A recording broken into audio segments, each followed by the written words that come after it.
বিশ্বখ্যাত আন্তর্জাতিক গণমাধ্যম রয়টার্স বলছে 3টি কারণে আগামী নির্বাচনে ক্ষমতায় আসবে জামায়াত। এর মধ্যে সবার আগে যে কারণটির কথা তারা বলেছে তা হলো জনকল্যাণ। এই দুনিয়ার বাদশা কে? আমার মামা আজকে আমারে প্রশ্ন করছে। অনেকদিন পর মামার সাথে কথা টেলিফোনে, উনি নোয়াখালীতে থাকে। এই মামার কাঁধে চইরা আমি গ্রামে যখন যাইতাম ছোটবেলায়, এই মামার কাঁধে চইরা ছোট ছোট খাল পার হইতাম। বয়স আমার অনেক বড়, কিন্তু শক্ত সামর্থ্য আছে, বিএনপি করে। তো আমি ইচ্ছা কইরা খোঁচা মারলাম যে মামা খোঁজ খবর কি, পাস টাস করবেন? তখন আমার উনি প্রশ্ন করছে, ইরে বাইগনা এ দুনিয়ার বাদশা কে? আমি বললাম এ দুনিয়ার বাদশা হইল আল্লাহ। না, মানুষের মধ্যে বাদশা কে কইতে পারবিনি? আগে হাইতান্ন কইতে।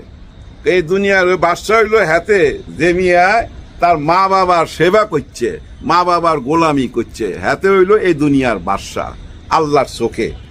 উনি আমারে বুঝাইলো, মানে আল্লাহর দৃষ্টিতে সে হইল এই দুনিয়ার বাদশা, যে তার মা বাবার সেবা করছে, মা বাবার গোলামি করছে। আল্লাহর চোখে সে হইল বাদশা। খুব সুন্দর কথা। তা আমি বললাম যে মামা আপনারা আমি জিজ্ঞাইলাম পাস টাস করবেন কিনা, আপনি এটা কেন বললেন? কই রে ভাইগনা, ঘটনা একটা হয়ে গেছে এখানে। এতে তো মাত দোয়া হায় নয়। মাত দোয়া হায় নয় মানে কই রে হুন, এই যে 2024 5 তারিখে হাসিনা যখন হলাই গেল, এর পরও তো তার চলি আসা উচিত ছিল, কারণ তার মা জেলখানায়, তার মা বিনা চিকিৎসায় এইখানে হাসিনার হাতে বন্দি আছিল। হাসিনা চলিয়ে যাওয়ার লগে লগে তো হোলাহানরা বেগম খালেদা জিয়ারে বার করে নিয়ে আসলো, চিকিৎসা দিল। হাতের আয়ন উচিত আসিল না, হাতে কিল্লাই আইল না। এইটা নিয়ে উনি না হইলে আমাকে 20 মিনিট বুঝাইছে। এই যে আসে নাই 1.5 বছর সময়, অনেক লম্বা সময়, উনি কিন্তু আইসা মাত্র পাইছে 5টা দিন। এই 5টা দিন পাইছে, তাও কেমন ভাবে পাইছে? একেবারে আইসিইউতে বিছানায়। তখন জ্ঞানও ছিল না, তাই না? উনি যে লন্ডন থেকে আসছে, হয়তো মা টেরও পাচ্ছিল না। নিশ্চয়ই এরকম একটা অবস্থায় আসছে তো, কারণ আমরা অনেক দিন যাবত শুনতেছিলাম উনি নাই, উনি নাই, ওনার খুবই খারাপ অবস্থা। তারপরও কেন আসতেছিল না, এটা হইলো আমার মামার বিরাট বড় অভিযোগ। এবং সে বুঝাইতে চাইতেছে 1.5 বছর আগে যদি তারেক রহমান সাহেব চলে আসতো, মায়ের সেবা করতে পারতো, মায়ের দোয়া পাইতো, আজকে মায়ের দোয়া থেকে সে বঞ্চিত হওয়ার কারণে বারবার বাধা পাচ্ছে, বারবার বাধা পাচ্ছে। এখন মুরব্বী মানুষ উনি বলছে, এবং আমিও মিলে দেখার চেষ্টা করলাম যে হ্যাঁ, উনি আসার পর তো অনেক ভালো কথা বলছে, কিন্তু এই ভালো কথাগুলো আমরা ভালোভাবে নিচ্ছি না। এর মধ্যে দেখেন যুক্তরাষ্ট্রের টাইম পত্রিকায়, যুক্তরাষ্ট্রের এই টাইম পত্রিকার একটা ইন্টারভিউ নিয়ে অনেক রকম আলোচনা চলতেছে। আমি এটা নিয়ে পুরোপুরি ব্যাখ্যা দিতে পারুম না, কারণ ওইটা পড়ার ক্ষমতা আমার নাই। আমার ছেলেকে দিয়ে আমি কিছুটা বোঝার চেষ্টা করছি, আমার ছেলে পইরা আমাকে বুঝাইছে। ওইখানে যেসব কথাবার্তা লেখা আছে, এর মধ্যে একটা কথা আছে প্রোটোকল সান। উচ্চারণটা মনে হয় আমার ঠিক হইল না, প্রোটোকল সান না প্রোটোকল সান, এরকম একটা কথা বলা হয়েছে তারেক রহমানকে। আমার ছেলে বুঝাইলো যে এইটা বাবা হচ্ছে যেমন রাজপুত্র হারায় গেছিল, বনবাসে চলে গেছিল, রাজপুত্র আবার ফেরত আইছে, সবকিছু নিঃস্ব হইয়া হারায়া আবার রাজ দরবারে ফেরত আইছে। তাদেরকে বলে এই প্রোটোকল সান না প্রোটোকল সান, বুঝছেন? এমন বাহ, তার মানে কি জানেন, ওই যে আমরা আগে চলতি ভাষায় যেটা বলি আর কি, সাধারণত বড় লোকের ছেলেরে যে টোটো কোম্পানির ম্যানেজার, মানে বড় লোকের ছেলে বাপের হোটেলে খায়, তাদেরকে আমাদের আমলে বলা হইতো টোটো কোম্পানির ম্যানেজার। বর্তমানে কি বলে আমি জানি না। তার মানে কি জানেন, বড় লোকের ছেলে বিদেশ চলে গেছিল, আবার ফেরত আইছে, কোনো অসুবিধা নাই। এটাই তো সত্য কথা, তাই না? কিন্তু ওই ইন্টারভিউটা অনেক লম্বা ভাই, অনেক লম্বা। আমার ছেলে বারবার বিরক্ত হইতাছিল। তারপরে যাই হোক, যেটুক আমারে বুঝাইছে, নেগেটিভ কথাগুলো আগে বইলা নেই, পজিটিভ অনেক কথা আছে। নেগেটিভ কথার মধ্যে ইলেকট্রিক পোস্ট নিয়ে ওনাকে একটা প্রশ্ন করছিল। ইলেকট্রিক পোস্ট বুঝছেন তো আপনারা, খাম্বা। এখানে কিন্তু বলা হয়েছে যে আপনার বন্ধুর কারণে আপনাকে ওই ইলেকট্রিক পোস্ট নামে, যে আপনার এক বন্ধুর কারণে আপনাকে ইলেকট্রিক পোস্ট বলা হইতো, মানে খাম্বা বলা হইতো। ওই বন্ধুর নাম নেয় নাই কিন্তু ওই সাংবাদিক। তার মানে কি, ওই যে মামুন নামে একজনের কথা শুনি না, যে খাম্বার ব্যবসা করছিল, ইলেকট্রিক তার দেয় নাই, খালি খাম্বা দিয়ে গেছিল, ওইটা ইঙ্গিত করছে। যাই হোক, এটা একটা নেগেটিভ সাইড, এটাও সুন্দর উনি উত্তর দিছে। ও আবার এই শুরুটা খুব সুন্দর ছিল। তারেক রহমান বলতেছিল যে আমার গলার অবস্থা ভালো না, কাশি, সর্দি, ঠান্ডা লাগছে, বুঝছেন। তখন উনি বলতেছিল যে হ্যাঁ, আপনার এই কণ্ঠ তো রোধ করা হয়েছিল, মানে সাংবাদিক বলতেছে আপনার এই কণ্ঠ তো রোধ করা হয়েছিল গত সরকারের আমলে, আপনার কোনো কথা, আপনার সমস্ত বক্তব্য নিষিদ্ধ ছিল, আপনার কণ্ঠ রোধ করা হয়েছিল। তারপরে আবার বলতেছে তারেক রহমান সাহেব, দেখেন আমি খুব ভালো বক্তা না, আমি বলতে পারি না খুব সুন্দরভাবে, কিন্তু আমি খুব ভালো পড়তে পারি, আমি ভালো পড়তে পারি ভালো বলার চেয়ে, ভালো লিখতে পারি ভালো বলার চেয়ে। তার মানে কি জানেন, উনি বুঝাইতে চাইছে যে আমি ওই যে মাঠ গরম করার মতো বক্তা না, কিন্তু আমি ভাবতে পারি, বুঝতে পারি, লিখতে পারি, আবার পড়তেও পারি। আসলে উনি লেখাপড়া করেন। আপনাদের মনে আছে আমাদের ডক্টর ইউনূস স্যার প্রথম যখন ওনার সাথে দেখা করলো, কি গিফট করছিল মনে আছে? একটা বই গিফট করছিল। হ্যাঁ, এবং উনি যখন আসতেছিল এই যে প্লেনে কইরা, দেখবেন যে প্লেনের ভিতরে ওনার পাশে একটা বই রাখা আছে, চায়ের কাপ, বই ওনার সঙ্গে থাকে, উনি বই পড়ে। যাই হোক, এইটাও গেল। এবং ওনারা যে 2006 সাল পর্যন্ত দেশ চালাইছে, ওই টাইমটা নিয়ে অনেকগুলা প্রশ্ন করছে। ওই যে 10% হাবি জাবি অনেক প্রশ্ন করছে, সবগুলা প্রশ্নেরই উনি ক্লিন উত্তর দিছে। এবং কেন ওনার লেখাপড়ার সামনে আগাইলো না, উনি কেন ড্রপ আউট করলো, কেন পড়ালেখা করলো না, সেটারও একটা উত্তর দিছে। মানে উনি রাজনীতির সাথে জড়ায় গেছিল। আর বাকি কথাগুলার এইভাবে উত্তর দিছে যে ওইগুলো ওনার হাতে ছিল না। অনেক কিছু এখানে প্রোপাগান্ডা, কিন্তু উনি নতুন করে ভাবতে চায় এই দেশটাকে নিয়ে, এবং নতুন একটা স্বপ্ন দেখছে। আর ওই স্বপ্নটা ওই সাংবাদিকের সাথে শেয়ার করছে। এবং সেটা কি, একটা নতুন দেশ গড়া। এই যে যেমন ফ্যামিলি কার্ড দেওয়া, এই কৃষক কার্ড দেওয়া, এবং মানুষের ঘরে ঘরে চিকিৎসা পৌঁছায় দেওয়া, শিল্প কারখানা করা, অনেক রকম স্বপ্ন তুলে ধরছে। একটা ইন্টারভিউতে যেমন হওয়ার কথা তেমন হয়েছে। কিন্তু বর্তমানে আলোচনাটা হইতেছে কি, ওই খাম্বা নিয়া, ওই উনার অতীত নিয়া। এটা হবেই, কারণ কি জানেন, উনিও অতীত টান দিছিল। এই আয়সা টান দেওয়াটা ঠিক হয় নাই। ওইখান থেকে যেটা টান দিছিল, ওইখান থেকে যেভাবে বলছিল মৌলবাদীর উত্থান এবং 71-এর দিকে যেভাবে আঙ্গুল তুলছিল, ওই পর্যন্ত ঠিক আছিল। আচ্ছা ঠিক আছে, এটা হয়ে গেছে। কেউ কিন্তু খুব বড় বেশি আলোচনা করে নাই। আলোচনাটা কখন হইলো, উনি যখন ঢাকায় আইসা, ঢাকার মাটিতে দাঁড়ায়া আবার ওদিকে আঙ্গুল তুললো, মানে 71-এর দিকে, তখনই কিন্তু ঝাঁপায়া পড়লো। কারণ কি জানেন, আপনি তো মৌমাছির গায়ে ঢিল মারছেন। হ্যাঁ ভাই, আপনি একটা ইট নিয়া যদি একটা কুকুরকে মারেন, দেখবেন ওই কুকুর ঘেউ ঘেউ করতে করতে পালায়া যাবে। আবার সেম ইটটা যদি আপনি একটা মৌমাছির চাকের মধ্যে মারেন, তখন আপনাকেই পালাইতে হবে তো, তাই না ভাই? এখন ওই মৌমাছির মধ্যে মারাতে দেখেন ওনার সমস্ত অতীত চলে আসতেছে।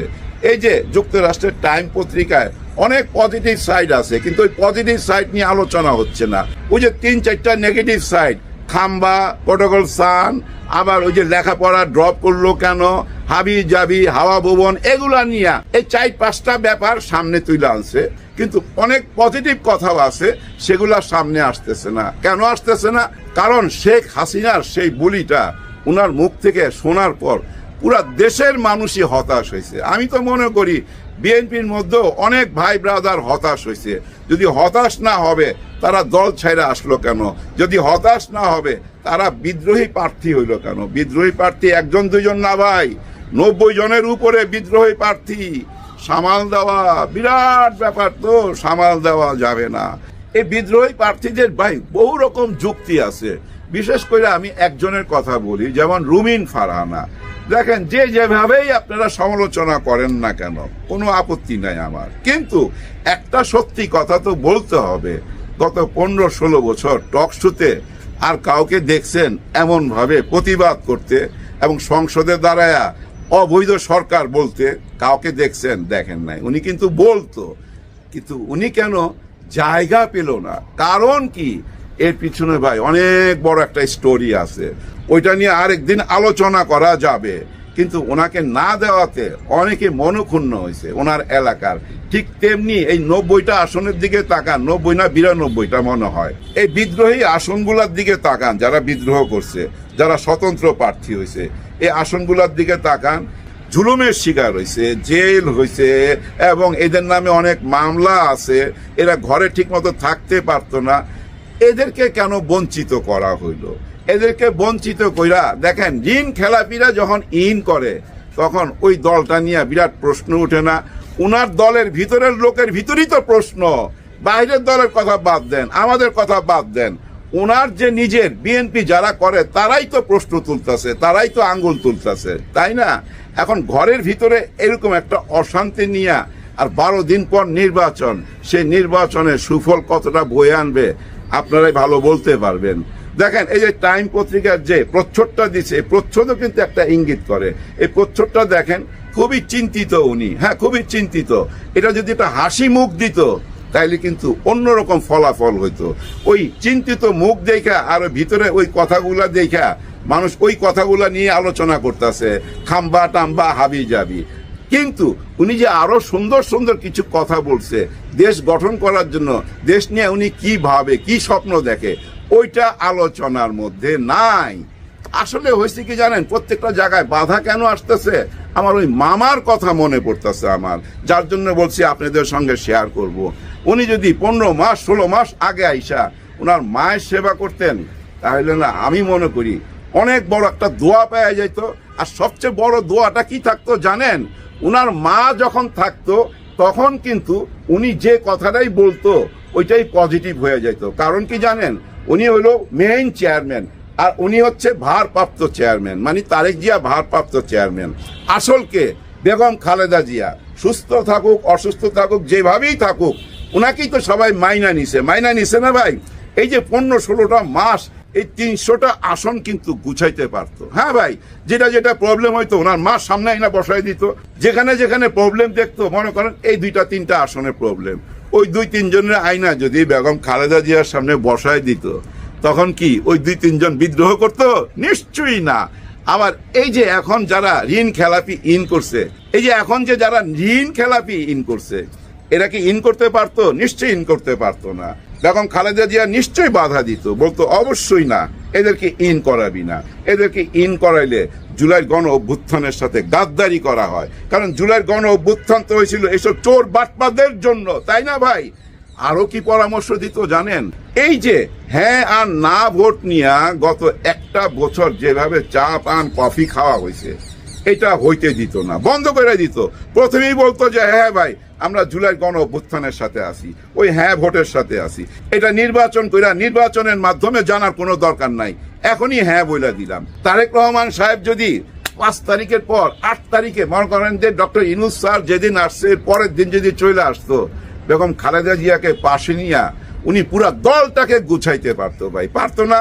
আপনারাই বলেন, আমি কোনো মিথ্যা কথা বললাম? যদি ভুল বইলা থাকি তাহলে কমেন্ট কইরা জানাবেন।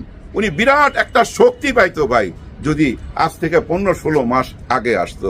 উনি এমন একটা টাইমে আসছে আর সময় পাই নাই। ওই যে আমার মামা প্রথমে বলল, তারেক রহমান সাহেব যদি চলে আসতো আজ থেকে 15-16 মাস আগে, মার কিছুটা হইলো সেবা করতে পারতো, আর সে দোয়াতে আজকা উনি পাস হয়ে যাইতো। এটা আমার মামার চিন্তা ভাবনা। আমার মামা বলতেছে মায়ের দোয়াটা যদি নিতে পারতো সরাসরি সেবা কইরা, তাহলে উনি আজকে এই দেশের প্রধানমন্ত্রী হয়ে যাইতো। আমার মামার মতো মানুষ কি আরো আছে না? এই বাংলাদেশে প্রচুর আছে, তারা এই ভাবনাটাই ভাবতেছে। কিন্তু সময় তো কারোর জন্য অপেক্ষা করে না। ঘড়ির কাঁটা বাম দিক থেকে ডান দিকে ঘুরতেছে তো ঘুরতেছেই। ঘড়ির কাঁটা যদি থেমেও যায়, ব্যাটারি না থাকলে যদি থেমেও যায়, ওই থামা ঘড়ির কাঁটাও কিন্তু একটা সময় জানায়। তার মানে বন্ধ ঘড়িও কিন্তু একটা টাইম বইলা যায়। আর ওই বন্ধ ঘড়ির টাইমের মধ্যে কি আমরা আটকা গেছি, না আমরা চলন্ত ঘড়ির মতো আছি, এইটা বোঝা যাবে 12 তারিখে। হ্যাঁ ভাই, এই ফেব্রুয়ারি মাসের 12 তারিখে। অনেককেই বলতে শুনছি 5 বছরের আগে নির্বাচন হবে না, 10 বছরের আগে নির্বাচন হবে না, এই ডক্টর ইউনূসের মতলব ভালো না, এই নির্বাচন দিবে না। নির্বাচন দিয়ে দিল। এখন বলতেছে নির্বাচনটা কি হবে কি হবে না, এখনো সন্দেহ। এই সন্দেহ থাকবে 11 তারিখ রাত পর্যন্ত, 12 তারিখও থাকবে। যখনই ফলাফল ঘোষণা হয়ে যাবে তখন আমাদের মনে শান্তি আসবে। কিন্তু সব শেষে একটা কথা বলবো, সব শেষে যাওয়ার আগে একটা কথাই বলবো। দেখেন, আমি একটা বাস কিনছি, ওই বাসটাকে রং করতে চাই আমি বাংলাদেশের পতাকায়। তার মানে আমাকে লাল আর সবুজ রং তো দিতেই হবে। তারেক রহমান সাহেবের একটা বাস আছে যেমন, ঠিক তেমনি একটা বাস ডাক্তার শফিকুর রহমান স্যারেরও বর্তমানে আছে। এটা নিয়ে অনেকে তামাশা করতেছে, অনেকে অনেক বিটলামি কথা বলতেছে টক শোতে আইসা। এখন দেখেন, আমি লাল সবুজ পতাকাটাই তো আমার বাংলাদেশ, আমি বাসের মধ্যে যদি দিতে চাই ওই একই রকম তো হবে। এটা নিয়ে হাসি তামাশা করার কিছু নাই। খালি মনে রাখতে হবে বাসের গায়ে কি লেখা আছে। তারেক রহমান সাহেবের বাসের গায়ে লেখা আছে সবার আগে বাংলাদেশ, আর ছোট্ট করে লেখা আছে ডাক্তার শফিকুর রহমান স্যারের বাসের মধ্যে হ্যাঁ হ্যাঁ ভোট দিবেন। ওই হ্যাঁ ভোট চাইতেছে, ওই হ্যাঁ ভোট চায় বেড়াইতেছে সারা বাংলাদেশে উনার বাসে। কিন্তু আপনারা কেন হ্যাঁ ভোট চান না? তাড়াতাড়ি মঞ্চে আইসা ঘোষণা দেন হ্যাঁ ভোট চান কিনা। এই যে যুক্তরাষ্ট্রের টাইম পত্রিকার মধ্যে আপনি বলছেন 71 এবং 24-কে একসাথে মিক্স কইরা আপনি দেশটা গইরা তুলতে চান। যদি মিক্স করতে চান তাহলে হ্যাঁ ভোট নিয়ে মুখ খোলেন। হ্যাঁ ভোট নিয়ে মুখ না খুললে আপনি যে মিক্স করতে চান সেটা প্রমাণ হয় না তো ভাই, সেটা প্রমাণ হয় না।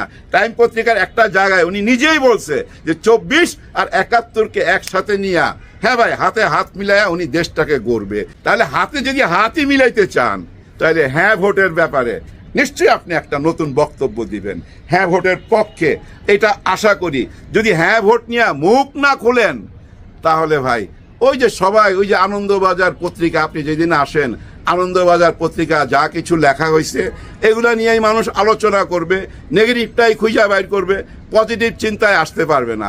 যদি একবার আপনি ঘোষণা দিয়ে দেন আমরা হ্যাঁ ভোটের সঙ্গে আছি, আমরা জুলাই গণ অভ্যুত্থানের সঙ্গে আছি, দেখবেন টোটাল রাজনীতির মোড় ঘুরা যেতে পারে ভাই।